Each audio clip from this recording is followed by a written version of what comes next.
तो गाइज़ अब दोनों भाई स्कूटी पे बैठ चुके हैं, मिल गई भाई स्कूटी। मोटा मोटी 400 से 500 का पार्किंग लग गया 3 दिन में। गाइज़ ये ना 80 रुपये ले रहा, 50 रुपये ले रहा था 8 घंटे का ये लोग। खैर चलते हैं अब बैस्की धाम की तरफ बाई रोड गाइज़। तो लगाते हैं अब गूगल मैप। गाइज़ जैसे मैं बाबा बासुकीनाथ के लिए जा रहा था देवघर से होते हुए, तो हमारे पीछे आप देख रहे होंगे ये पहाड़ दिख रहा है आपको, ये त्रिकूट पर्वत है गाइस। त्रिकूट पर्वत का जिक्र आपने रामायण देखा होगा तो उसमें सुना होगा। ये अपनी सुंदरता जो अलौकिक सुंदरता है गाइस, उसके लिए ये फेमस है। ये देखो बादल जो हैं ये पहाड़ की चोटियों को छूते हुए जा रहे हैं, और यहाँ पे रोपवे वगैरह भी गवर्नमेंट ने लगा रखा है। अगर आप चाहते हो तो वहाँ भी आ सकते हो। तो बहुत ही सुंदर दृश्य है गाइस ये त्रिकूट पर्वत का।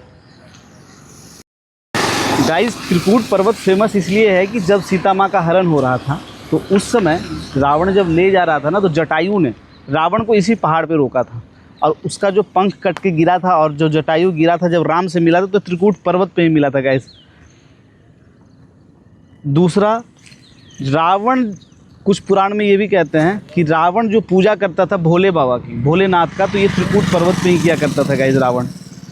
तो ये पौराणिक कथाएं हैं रामायण से जुड़ी जो त्रिकूट पर्वत से जुड़ी हुई हैं गाइस। तो रास्ते में जा रहे थे हम बासुकीनाथ के लिए, तो ये पर्वत दिखा, तो मैंने कहा चलो गाइस को बताते हैं इसके बारे में भी। और यहाँ का जो नज़ारा है वो तो गजब का है गाइस, गजब का। अजीब सी शांति है, प्राकृतिक नज़ारा बहुत ही सुंदर है, मनोरम। तो बढ़ते हैं अब आगे की तरफ। तो गाइस जब हम बाबा बासुकीनाथ के यहाँ जा रहे हैं तो देखो ये नेचुरल दृश्य जो है बहुत ही अच्छा लग रहा है गाइस। आप रोड के दोनों साइड देख सकते हैं, अब बहुत आनंद आ रहा है। मोटा मोटी 45 किलोमीटर का सफ़र था हम लोगों का, और अब मात्र 10 किलोमीटर रह गया। 35 किलोमीटर गाइस हम लोग आ चुके हैं, और पता ही नहीं लगा कब हम लोग 35 किलोमीटर का हम लोगों ने ट्रेवल कर लिया है।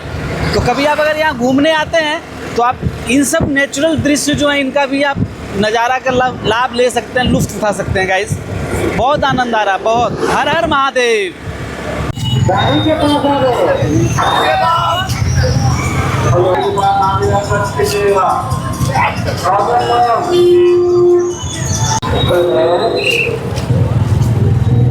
तो उड़ रहे हैं गाइस, ये देखो भीड़ बाबा बासुकीनाथ का। रास्ते में आपको दिखाए थे हम कि बहुत ही कम लोग आ रहे थे, बाइक से ज़्यादा लोग आ रहे थे गाइस, और पैदल लोग कम थे यहाँ पे। अब यहाँ पे सबसे बड़ी समस्या पार्किंग की है गाइस, तो पार्किंग ढूंढा जा रहा है। और आप ये रस देख सकते हो, जितना रस देवघर में था गाइस लगभग रस यहाँ, क्योंकि मान्यता ऐसी है कि अगर आप भोले बाबा को जल चढ़ाते हो तो आपको बाबा बासुकीनाथ को भी जल चढ़ाना होता है, जब भी आपकी यात्रा जो है वो पार्किंग के लिए।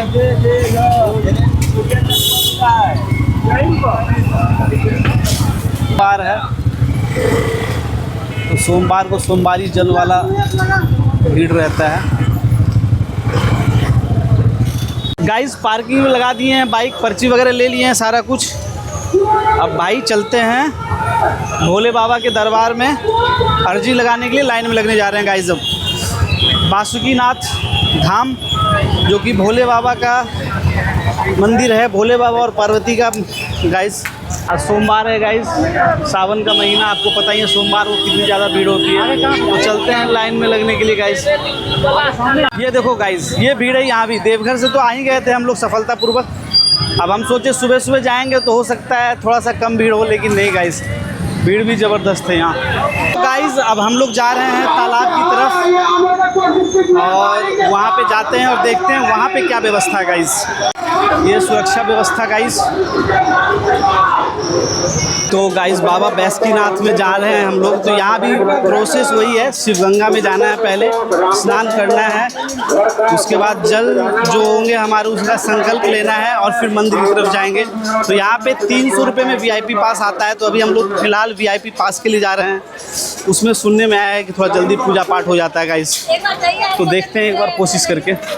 ये देखो गाइस श्रद्धालु लोगों का हाल कैसा है, सब थक चुके हैं, लास्ट अपने मंजिल पे जा रहे हैं। ये लास्ट पड़ाव होता है देवघर में। अगर आप आते हैं सावन के महीने में, बाबा भोले को जल चढ़ाते हैं, तो आपकी पूजा संपन्न यहीं से होगी।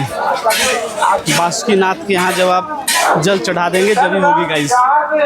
कुछ ऐसा मार्केट है गाइस, देखो यहाँ भी पूजा सामग्री, वही खिलौना वगैरह ये सब मिलेगा। माला जो नॉर्मल आप जाते हैं किसी भी दार्शनिक स्थान पे तो आपको नॉर्मल जो दुकानें मिलती हैं तो वही दुकानें हैं गाइस यहाँ भी।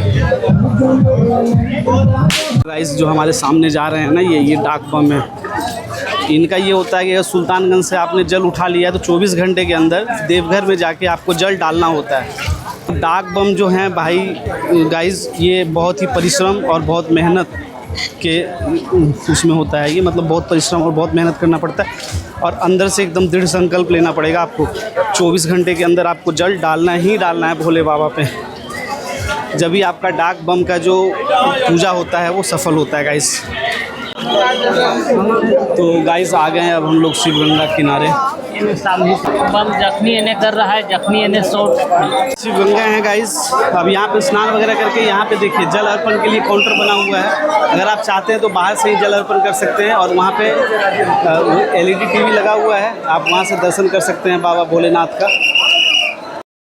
तो गाइस यहाँ पे आप आते हैं थोड़ा सा पांडा लोगों से सचेत रहना होता है गाइस। बाकी आ गए हैं गाइस हम लोग शिवगंगा किनारे, अब स्नान करेंगे।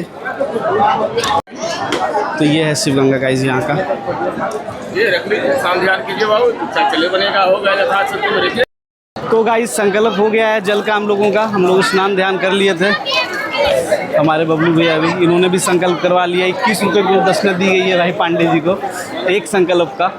और चूँकि गाइस आज सोमवार है, भीड़ बहुत ज़्यादा है और लाइन भी काफ़ी ज़्यादा लग रही है। और यहाँ के जो पांडा लोग हैं वो ये बता रहे हैं कि अगर आप मंदिर में जाते भी हो तो वहाँ पे ना डायरेक्ट जल नहीं डालोगे, आप गेट से ही जल डालोगे। हम लोग तो स्कूटी से आए थे और ये हमारा ग्रुप गाइस, ये लोग बस के थ्रू आए हैं और लगभग हम लोगों को मैच कर लिया। बोल बम! हम लोगों को यहाँ पकड़ ले गए ये लोग भाई बाबा बासुकीनाथ में। तो गाइस ये देखिए, ये मॉनिटरिंग हो रहा है, जैसा कि जगह जगह पे इन्होंने LED लगा रखा है, सरकार व्यवस्था है। तो यहाँ पे देख पा रहे होंगे आप कि गेट से ही जल डाला जा रहा है गाइस। तो इन्होंने ये बोला कि वहाँ भी आप जा तो रहे हो, लाइन लगोगे, सब कुछ करोगे, लेकिन गेट से ही, वहाँ भी दर्शन नहीं हो पाएगा बाबा का। तो हम लोगों का डिसीजन है गाइस कि जो बाहर से बाहर अर्घा जो डाला जाता है उसी में डाल देंगे। हमारी दीदी भी आ गई भाई, बस से आए ये लोग, हम लोग तो बाइक से आए थे। और बबलू भैया तो भाई खुश हो गए हैं, लाइन में लगना नहीं पड़ेगा। अब सीधा चलेंगे और बाहर से ही अर्घा डाल देंगे गाइस हम लोग, क्योंकि थकान भी काफ़ी ज़्यादा हो गई है। यहाँ पे आप देख सकते हैं पीछे प्रशासन की पूरी व्यवस्था है। जितने भी कांवरिये स्नान वगैरह करते हैं तो उनको देखने के लिए ये बोट चलता रहता है गाइस। देखिए गाइस, यहाँ भी लगभग 3 से 4 किलोमीटर की लाइन है। यहाँ से लाइन स्टार्ट हो रही है। तो हम लोग अब चलते हैं, बाय अर्घा डालते हैं गाइस। जब तक हमारे पूरे मेंबर आ जाएंगे नहा के, उसके बाद संकल्प हो जाएगा उनका जल का भी, तो फिर बाय अर्घा डाल के हम लोग यहाँ से जाएंगे वापस। तो अभी फ़िलहाल जाते हैं और जल डालते हैं गाइस। क्योंकि बाय अर्घा में ये है ना कि आप जल डालोगे पाइप के थ्रू, भोले बाबा के पास पहुँच जाएगा वो। तो इस प्रकार से है, मतलब इनडायरेक्टली जाता है, ये डायरेक्ट नहीं जाता है। तो ये होता है कि आप सामने से दर्शन नहीं कर सकते हो, और अगर हम लोग वहाँ जाएंगे तो भी दर्शन नहीं कर पाएंगे, क्योंकि गेट के बाहर ही जल जो है वो डाला जा रहा है गाइस। जैसा मैं देख रहा हूँ मॉनिटर में, तो दर्शन वहाँ भी नहीं हो पाएगा बाबा के, क्योंकि गेट बंद है गाइस। तो गाइस हमारे सहभागी लोग जो है इन्होंने भी स्नान कर लिया है अब जाते हैं, ये लोग भी संकल्प करवाएंगे अपने जल का, और फिर चलेंगे हम लोग जल ढारने के लिए। बाहर अर्घा से ही डाल देंगे, है ना? पास ले लो। हाँ, पास लीजिएगा। पास में भी बोल रहे हैं ना, VIP पास में भी लाइन लग रहा है गाइस, तो फ़ायदा नहीं है VIP पास लेने के बाद भी लाइन में लगने से क्या फ़ायदा है फिर, क्योंकि आज सोमवार है। तो बाहर ही बाहर अर्घा चोंगा में हम लोग डाल देंगे जल। बता दिया हमारा सब तो खाली ब्लॉक होता है। तो गाइस हम लोग भी जा रहे हैं अब बाहर अर्घा देने के लिए गाइस। मैंने इससे पहले दिखाया था वीडियो में आपको गाइस। इधर से बम। अब यहाँ पे जाके अर्घा देंगे गाइस हम लोग।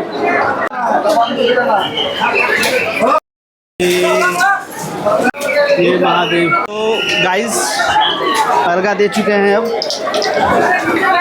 ये है, देखो आप बाहर अर्घा दे सकते हो। इसके लिए भी काउंटर है, हम लोगों ने दिया काउंटर नंबर 7 और 8। हर हर महादेव। हाँ